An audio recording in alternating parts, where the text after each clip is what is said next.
मोदी जी थोड़ा तो सोच समझकर बोला कीजिए। इस देश के चुने हुए प्रधानमंत्री हैं आप, कोई बदजुबान दोरूपल्ली के ट्रोल थोड़े ही हैं।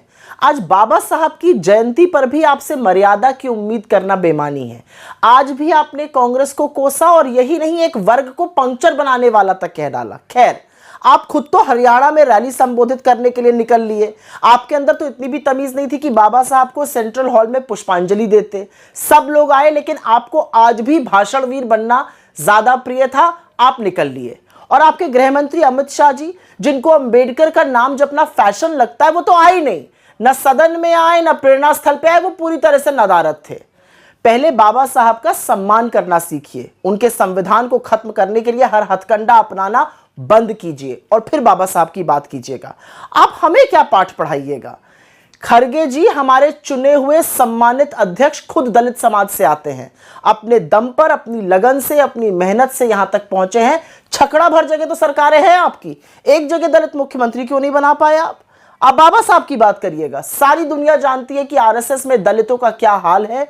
बजाय ज्ञान देने के ये बताइए कि आज तक ठाकुर और ब्राह्मणों को छोड़कर एक भी आरएसएस प्रमुख किसी और जाति का क्यों नहीं बना? एक और बात, आपका इतिहास बहुत काला है।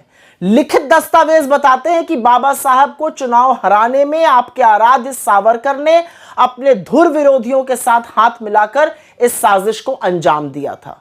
और ये कौन नहीं जानता कि आपके जनसंघ और आरएसएस के पुरखे, चाहे वो गोलवलकर हो, सावरकर हो, श्यामा प्रसाद मुखर्जी हो, उन्होंने ना सिर्फ बाबा साहब को अपशब्द कहे, बल्कि उनकी तस्वीरें और संविधान की प्रतियां भी जलाई और बहुत भला बुरा कहा था इस संविधान को। सच तो यह है कि आप लोगों को आज भी बाबा साहब के समता मूलक समाज से चिढ़ है। तभी तो आपके तमाम नेता, सांसद और मंत्री और संघ के लोग कितनी बार संविधान बदलने की बात कह चुके हैं।